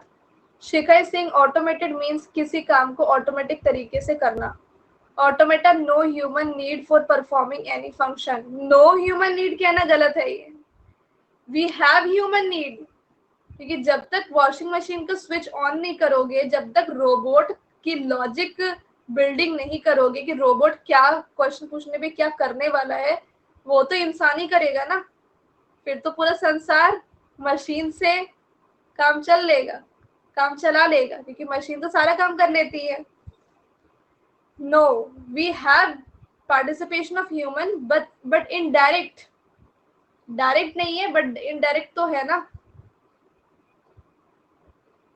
Talk किसी भी मशीन की वर्किंग, उसमें क्या लॉजिक लगा है उसकी स्टडी करना टॉक कहते हैं. Very good Shikha. Automata machine that reduces human effort. Very good Nikhil. TOC means machine बनाई हुई है और फिर उसकी नॉलेज लेना. Very good. No human intervention और supervision always needed. Very good Deepti. Talk is mathematical study of computing machine and its capabilities. It's something like bookish language, Nikhil. तो वो बुकिश लैंग्वेज को थोड़ा सा अवॉइड कीजिए क्योंकि जब आप बुकिश लैंग्वेज में रहोगे ना तो आपको रियल मीनिंग समझ करके नहीं आएगी. सिंपल भाषा में ऑटोमेटा एक मशीन होती है जो पहले से बनाए हुए कुछ फिक्स्ड ऑपरेशंस को परफॉर्म करती है with less participation of human. And theory of computation उसी मशीन के लॉजिक को एनालाइज करती है और उसके बिहेवियर को एनालाइज करती है, तो उसके लॉजिक की स्टडी करती है, तो उसी को हम थ्योरी ऑफ कंप्यूटेशन कहते हैं.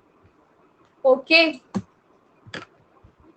अब कुछ इंपॉर्टेंट टर्मिनोलॉजी हम डिस्कस करेंगे थ्योरी ऑफ कंप्यूटेशन से, जैसे लैंग्वेज क्या होता है, सिंबल्स क्या होते हैं, अल्फाबेट क्या होता है, स्ट्रिंग क्या होता है.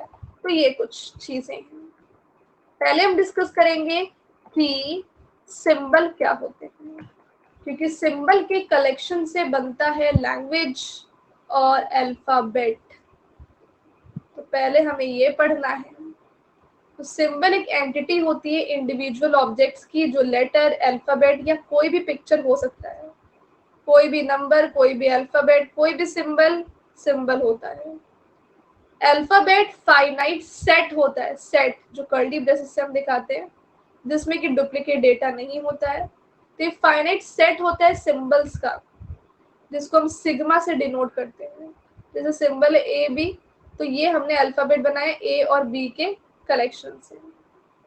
A B C D capital number या कोई सिंबल, तो ये क्या अल्फाबेट है जिसको इनपुट अल्फाबेट भी आप कह सकते हो, जो सिंबल के फाइनाइट सेट से बनता है. और लैंग्वेज इज नथिंग बट, हाँ लैंग्वेज को हम बाद में पढ़ेंगे. देखो सिंबल्स मैंने पढ़ाया, सिंबल्स के फाइनाइट सेट को हम अल्फाबेट कहते हैं और सिंबल्स के कलेक्शन को हम स्ट्रिंग कहते हैं, और स्ट्रिंग के कलेक्शन को हम लैंग्वेज कहते हैं। वेरी गुड, यही बस याद रखना है। सिंबल्स फाइनाइट सेट अल्फाबेट बनाती है, सिंबल्स कलेक्शन स्ट्रिंग बनाती है, स्ट्रिंग का कलेक्शन लैंग्वेज बनाता है। तो अभी हम स्ट्रिंग को सीखते, तो ये it is also finite collection of symbols, और इसको डिनोट करते हैं W से। तो अगर इनपुट अल्फाबेट है A, B, तो वेरियस स्ट्रिंग आप जनरेट कर सकते हो इनपुट अल्फाबेट से जो A और B से बनी हो। तो A और B का कलेक्शन स्ट्रिंग बन गया, या A या सिर्फ A या सिर्फ B, लाइक दिस। अगर एक स्ट्रिंग है जिसमें कि 0 अक्रेंस सिंबल का कोई सिंबल ही नहीं है, तो उस स्ट्रिंग को हम एम्प्टी स्ट्रिंग कहते हैं, और इसे हम एप्सिलॉन से रिप्रेजेंट करते हैं।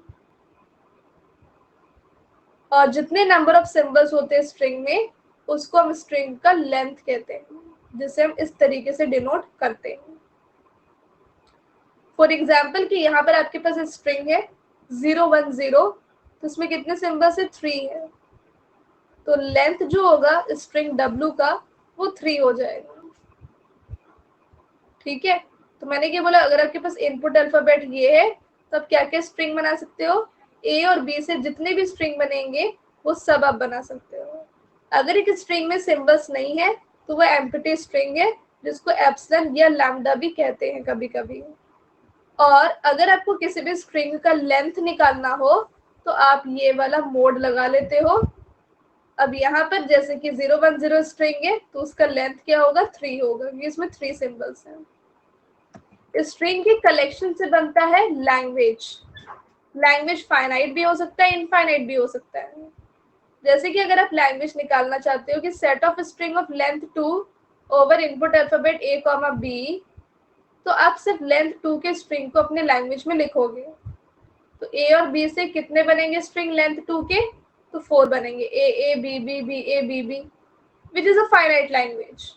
बट अगर आप लिखते हो कि set of all strings that starts with A, तो वो तो इनफाइनाइट होने वाले हैं, क्योंकि single A, double A, triple A, B, A, triple B, बहुत सारे ऐसे स्ट्रिंग्स होंगे जिसकी स्टार्टिंग A से होगी। It is infinite language. Language 2 types के होते हैं, एक होता है फाइनाइट और एक होता है इनफाइनाइट।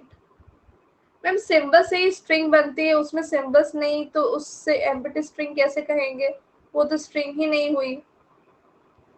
सिंबल्स होते हैं, देखो, और लैंग्वेज है,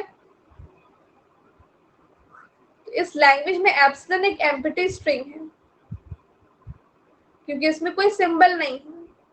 तो जब स्ट्रिंग में कोई सिंबल होता ही नहीं है तो वो स्ट्रिंग आपकी एम्प्टी स्ट्रिंग होती है, जिसको डिनोट हम एप्सिलॉन से करते हैं, आदित्य। तो मैंने क्या बताया शिखा, कि सिंबल्स कोई भी अल्फाबेट हो सकता है, स्मॉल में या कैपिटल में, कोई नंबर हो सकता है, या फिर कोई स्पेशल सिंबल भी हो सकता है। Symbol finite set of symbols को हम अल्फाबेट कहते हैं, जिसको सिग्मा से डिनोट करते हैं। और कलेक्शन ऑफ, देखो सेट में जो भी चीजें होती है वो कर्ली ब्रेसेस में होती है और कॉमा से सेपरेटेड होती है। और स्ट्रिंग कलेक्शन होता है सिंबल्स का, जिसको हम एक साथ लिखते हैं, जैसे ए बी को साथ में लिख दिया या ए को साथ में लिख दिया, तो ये स्ट्रिंग है जो मोर देन 1 सिंबल से बनती है। और जो लैंग्वेज होता है वो स्ट्रिंग से बनता है, जैसे ये लैंग्वेज है, तो लैंग्वेज भी सेट होता है, जिसमें कि ए बी बी ए, तो ये कलेक्शन ऑफ स्ट्रिंग्स है लैंग्वेज के पास। अब लैंग्वेज फाइनाइट भी हो सकती है, इनफाइनाइट भी हो सकती है। अगर उसमें बहुत सारे सिंबल्स है तो अगर उसमें लिमिटेड सिंबल्स है तो फाइनाइट है, अगर ज्यादा सिंबल्स है तो इनफाइनाइट है। बिल्कुल, जैसे कि फॉर एग्जांपल मान लीजिए कि हमारे पास इनपुट अल्फाबेट है A, B, और हमारे पास लैंग्वेज है कि strings that starts and ends with A, जहां पे ए और बी क्या है, सिंबल है। तो फिर सिंबल के फाइनाइट सेट को हम इनपुट अल्फाबेट कहते हैं सोमनाथ। और लैंग्वेज जो होती है वो ओवर इनपुट अल्फाबेट बनाई जाती है, जो कुछ स्पेसिफिक डेटा को डिराइव करती है।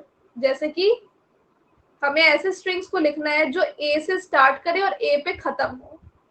तो इस लैंग्वेज में क्या क्या निकल करके आएगा, single A, double A B A, triple A, जिसकी स्टार्टिंग और एंडिंग ए से हो रही है। और ऐसे बहुत सारे स्ट्रिंग्स आपके निकल करके आएंगे। तो ये स्ट्रिंग्स मैंने लिखे हैं और इसका कलेक्शन जो होता है वो लैंग्वेज होता है। आई होप अब क्लियर है सोमनाथ आपको कि अल्फाबेट सेट होता है सिंबल्स का और लैंग्वेज सेट होता है स्ट्रिंग्स का।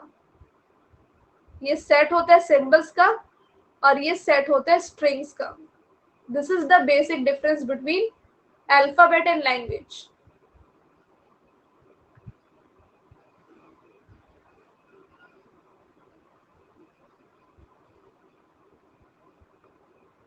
ओके, किसी को यहाँ तक कोई डाउट है? बिकॉज ये basic chart is very important. Okay, any doubt?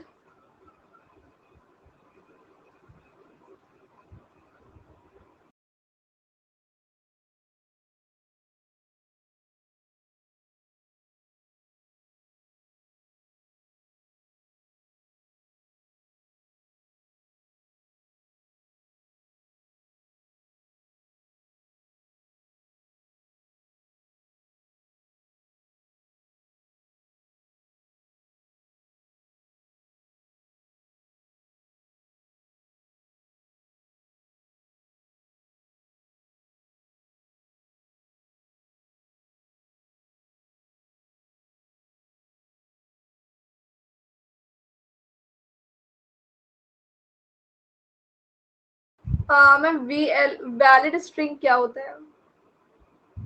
Okay, hold on, अभी तो आपने ज्वाइन ही किया रीना। तो वैलिड स्ट्रिंग क्या होता है, इनवैलिड स्ट्रिंग क्या होता है, वो भी हम डिस्कस करेंगे। जैसे कि यहाँ पे आपको बोला गया कि स्ट्रिंग जो स्टार्ट और एंड करे ए से, तो हमने वैसे ही स्ट्रिंग बना ली है जो स्टार्ट और एंड कर रहे हैं ए से। बट अगर मैं कोई ऐसा स्ट्रिंग बना दूं जिसकी स्टार्टिंग ए से हो पर एंडिंग बी से हो, तो ये स्ट्रिंग क्या वैलिड होगी? नहीं होगी। और जो स्ट्रिंग ए से स्टार्ट और ए से एंड हो रही है वो वैलिड स्ट्रिंग होगी। तो ये होता है वैलिड स्ट्रिंग, रीना।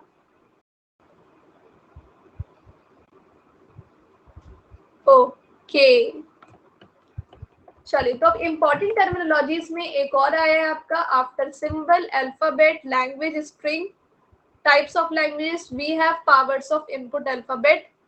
तो लेट्स से हमारे पास इनपुट अल्फाबेट है ए कॉमा बी, तो इसकी जो पावर 0 है, इसको कहने का मतलब क्या है कि हम वो सारे स्ट्रिंग्स को निकालने वाले ओवर इनपुट अल्फाबेट जिसकी लेंथ 0 है। तो लेंथ 0 स्ट्रिंग को हमेशा हम एप्सिलॉन या लैम्डा कहते हैं। इसकी पावर 1 है, मतलब कि लेंथ 1 के सारे स्ट्रिंग निकाल लो, तो लेंथ 1 का ओनली ए और ओनली बी ही होगा। पावर 2 तो लेंथ 2 के निकाल लो, तो ए बी ए बी। आपने एक चीज नोटिस की कि अगर हम इसके मॉड निकालें, मतलब कि लेंथ निकाले पावर ऑफ सिग्मा का, तो वो कैसे निकल सकता है? जैसे इसमें 1 ही स्ट्रिंग आ रहा है, तो अगर इसका लेंथ निकालना हो तो आप 2 की पावर 0 लिखोगे, इसका लेंथ निकालना हो तो 2 की पावर 1, इसका लेंथ निकालना हो तो 2 की पावर 2, इसकी पावर 0 तो इसकी पावर 0, इसका पावर 1 तो इसका पावर 1, इसका पावर 2 तो इसका पावर 2। और वाई 2 की पावर में, because we have 2 input alphabets, तो इसमें टोटल 1 स्ट्रिंग है ना? इसमें टोटल 2 स्ट्रिंग्स है, इसमें टोटल 4 स्ट्रिंग्स है। तो अगर आपको लेंथ निकालना हो तो सिंपली आपको ये वाला फॉर्मूला अप्लाई करना है, ठीक है? If you want to know the length of the string, then just apply this formula. Clean closure is very important. हाँ, if we have 3 alphabets, then मान लीजिए ABC, तो इसकी पावर 0 1 और एक ही स्ट्रिंग हो गया एप्सिलॉन, क्योंकि लेंथ 0 हो तो एक ही होगा. Sorry, not 2 की पावर 0, it's 3 की power 0, because we have 3 alphabets. 3 की पावर 1 3 strings of length 1 है ना, and length 2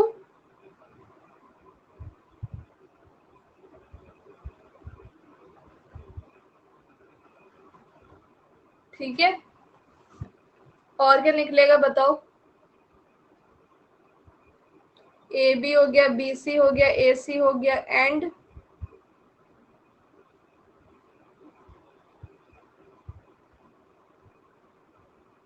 लेंथ 2 का स्ट्रिंग हमें निकालना है.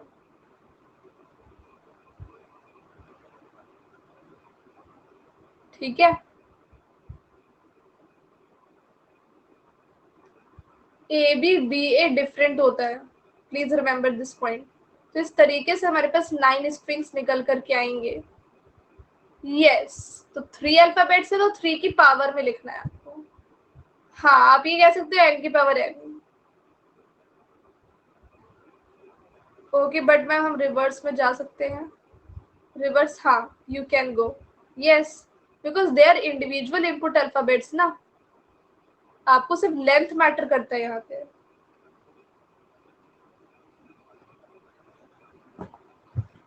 Got it.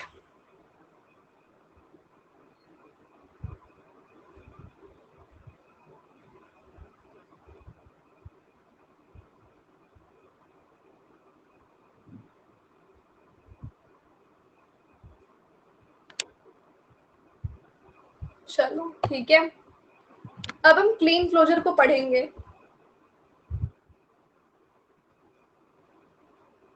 जिसे हम यूनिवर्सल सेट भी कहते हैं, जिसे हम इस तरीके से डिनोट करते हैं, जिसमें सारे लेंथ की स्ट्रिंग आती है. लेंथ 0 की, लेंथ 1 की, लेंथ 2 की, एंड सारे लेंथ की. तो लेंथ इज 0 का स्ट्रिंग एप्सिलॉन होता है. लेंथ 1 का अगर input alphabet A comma B पे बनाया है तो लेंथ 1 का ए कॉमा बी होगा, लेंथ 2 का, एंड लाइक सो ऑन. तो ये हमेशा एक इनफाइनाइट लैंग्वेज होता है, क्योंकि इसमें कितने लेंथ के आएंगे स्ट्रिंग कोई लिमिट नहीं है. ओके, तो क्लीन क्लोजर भी बोलते हैं इसको, क्लीन स्टार भी बोलते हैं इसको, और यूनिवर्सल सेट भी कहते हैं, जो एक तरीके का यूनरी ऑपरेटर होता है जो हम किसी सेट ऑफ सिंबल या set of strings input alphabet पे बनाते हैं, जो हमारे हमको इनफाइनाइट सेट देता है सारे पॉसिबल स्ट्रिंग सारे पॉसिबल लेंथ के. तो इनपुट अल्फाबेट अगर आपका Kleene star, Kleene closure, universal set तीनों एक ही चीज होती है, जिसको आप इस तरीके से डिनोट करते हो. ये एक यूनरी ऑपरेटर होता है जो सारे स्ट्रिंग सारे लेंथ के आपको देता है, जिसमें लेंथ 0, लेंथ 1, लेंथ 2 सारे स्ट्रिंग के लेंथ आपको दिए जाएंगे. तो अगर input alphabet A comma B, तो इसका क्या होगा, 0 लेंथ का स्ट्रिंग, 1 लेंथ का स्ट्रिंग, 2 लेंथ का string, and dot dot dot dot dot 3 length का, 4 लेंथ का, 5 लेंथ का, एंड सो ऑन. और एक होता है क्लीन क्लोजर का छोटा भाई क्लीन प्लस, जिसको आप ऐसे डिनोट करते हो. ये भी एक इनफाइनाइट लैंग्वेज है जो सारे स्ट्रिंग सारे लेंथ के देता है, सिर्फ 0 लेंथ के स्ट्रिंग को छोड़ करके. तो क्लीन क्लोजर और क्लीन प्लस में यही डिफरेंस है कि क्लीन क्लोजर में 0 लेंथ का स्ट्रिंग और सारे लेंथ का स्ट्रिंग होता है, पर इसमें क्लीन प्लस में सिर्फ 0 लेंथ का स्ट्रिंग छोड़ करके सारे लेंथ के स्ट्रिंग होते हैं. तो अगर input alphabet A comma B है तो 1 लेंथ का, 2 लेंथ का, एंड डॉट डॉट डॉट. तो इधर से आप रिलेशन बना सकते हो क्लीन क्लोजर और क्लीन प्लस के बीच का. हम कह सकते हैं कि क्लीन प्लस बिल्कुल इक्वल है क्लीन क्लोजर की तरह, बस क्लीन क्लोजर में से आप लैम्डा को निकाल दो, क्योंकि इसमें 0 लेंथ का स्ट्रिंग नहीं होता. ओके, आई होप यहाँ तक बातें क्लियर है आप लोगों को, कोई डाउट तो नहीं है, क्लैरिटी है.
तो शिखा, आदित्य, ऋतिक एंड सोमनाथ सबको क्लियर है, वेरी गुड। और जिसको क्लैरिटी नहीं है प्लीज एक बार कमेंट करके बताइए कि आपको क्या समझ में नहीं आया। तो रीना बोल रही है कि उनको पॉजिटिव क्लोजर समझ में नहीं आया है, तो बी पॉजिटिव, पॉजिटिव क्लोजर आपको समझ में आ जाएगा। ये देखो, इसको आप क्लीन प्लस कहते हो। इसमें आपको सारे लेंथ के स्ट्रिंग मिलते हैं, सिर्फ 0 लेंथ का स्ट्रिंग नहीं मिलता। ठीक है, जैसे इसमें आपको लेंथ 0 का भी मिलता था, लेंथ 1 का, लेंथ 2 का क्लीन क्लोजर में, पर क्लीन प्लस में आपको लेंथ 0 का नहीं मिलता, लेंथ 1 का, लेंथ 2 का, लेंथ 3 का, लेंथ 4 का, लेंथ 5 का एंड सो ऑन, सारे लेंथ के स्ट्रिंग मिलते हैं, बस 0 लेंथ का नहीं मिलता है। रीना, तो क्योंकि क्लीन प्लस और क्लीन क्लोजर बिल्कुल एक जैसा है, उसमें सारे लेंथ के स्ट्रिंग है, इसमें सारे लेंथ के स्ट्रिंग है, बस डिफरेंस है कि क्लीन प्लस में 0 लेंथ का स्ट्रिंग नहीं होता।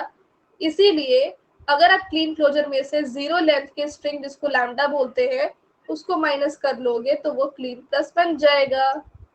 जैसे कि इनपुट अल्फाबेट है ए कॉमा बी, तो क्लीन प्लस क्या निकलेगा, 1 लेंथ का स्ट्रिंग, 2 लेंथ का स्ट्रिंग, 3 लेंथ का, 4 लेंथ का, 5 लेंथ का and dot dot dot infinite length का स्ट्रिंग आप ले सकते हो।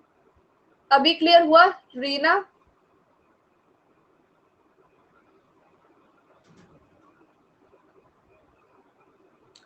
ओके, चलिए। तो यहाँ पर अब आप मुझे बताओगे कि अगर ये इनपुट अल्फाबेट है तो ये जो लैंग्वेज है ये फाइनाइट है कि नहीं, इनफाइनाइट है कि नहीं, सारे लैंग्वेज के बारे में आपको कमेंट करके बताना है कि कौन फाइनाइट है, कौन इनफाइनाइट है, कौन एम्प्टी है।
ओके, तो यहाँ पे कमेंट आ गया है सभी लोगों का।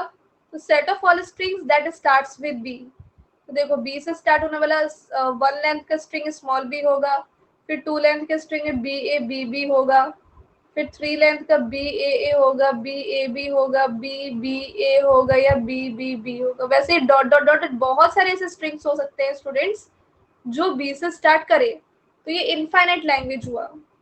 That ends with A, single A, double A, B A, फिर ए, फिर बी ए, फिर ए बी, फिर B B A and lot of strings जो एंड करेगा ए से, तो ये भी इनफाइनाइट है। Set of all strings that ends with B, same. और स्ट्रिंग लेंथ 1, तो लेंथ 1 के तो 2 ही स्ट्रिंग होंगे which is finite, very good.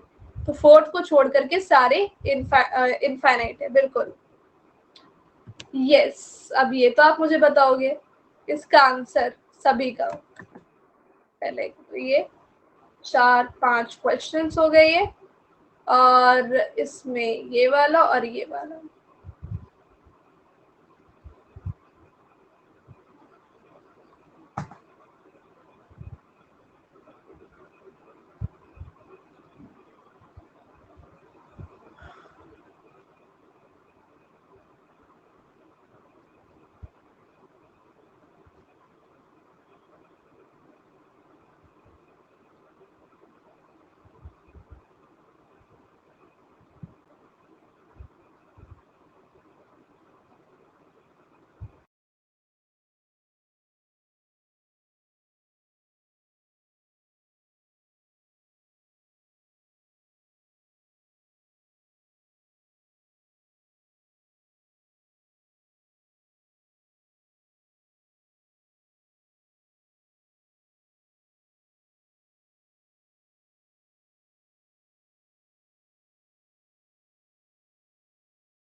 मैं और टाइम दे रही हूँ क्योंकि क्वेश्चन 7 है, 7 क्वेश्चंस को आंसर करने में टाइम तो लगेगा ही आपको।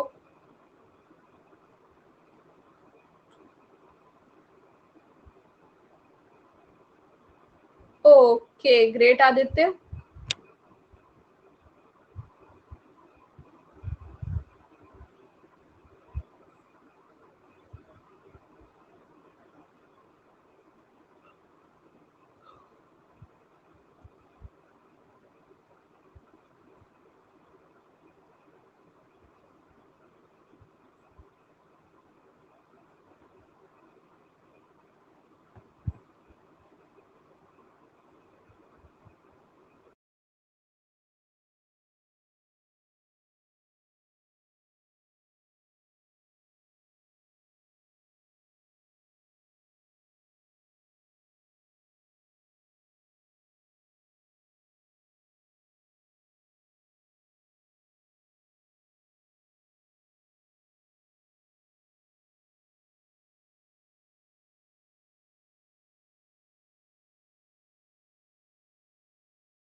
ओके तो आंसर यहाँ पर आ गया है।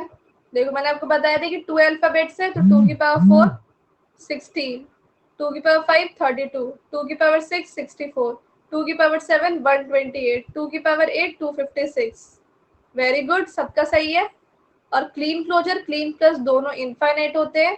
इसमें लेंथ 0 का स्ट्रिंग भी आएगा, लेंथ 1 का स्ट्रिंग भी आएगा, लेंथ 2 का स्ट्रिंग भी आएगा, एंड लेंथ 3 का भी डॉट डॉट डॉट।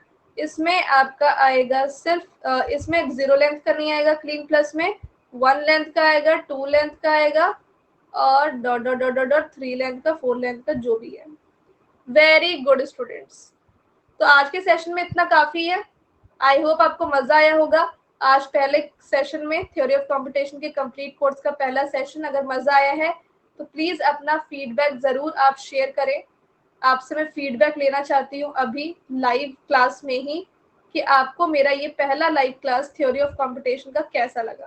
प्लीज अपना फीडबैक शेयर करें इस सेशन में कमेंट करके, कि आपको मेरे सेशन से कितना हेल्प मिल रहा है, आपको मजा आया कि नहीं, समझ में आई कि नहीं चीजें, कोई भी डाउट तो नहीं है, कुछ इम्प्रूवमेंट अगर चाहिए तो वो भी आप मुझे बता सकते हैं। तो प्लीज अपना कमेंट थोड़ा सा कंजूसी कम करके थोड़ा अच्छे से लिख करके मुझे भेजें, ताकि मुझे पता चले कि आप झूठी तारीफ नहीं कर रहे हैं, क्योंकि ऐसा मुझे लग रहा है झूठी तारीफ तो नहीं हो रही है। अगर सच में तारीफ करनी तो खुल के करो, और अगर नहीं लग रहा है कि नहीं मैम उतना अच्छा नहीं है, तो वो भी खुल करके बता दो, क्योंकि फिर उसी तरीके से हम इम्प्रूव करेंगे अपने कोर्स को। ठीक है, चलिए तो फिर मिलते हैं अपने नेक्स्ट क्लास में। मेरा एक और कोर्स स्टार्ट हो रहा है 16 जून से, complete course on C programming. तो वहां पर मिलते हैं, और उसकी टाइमिंग 6 बजे से होगी, शाम 6 से 7:30। Thank you so much everyone for sharing your feedback. Somnath, Aditya and Nikhil, thank you so much.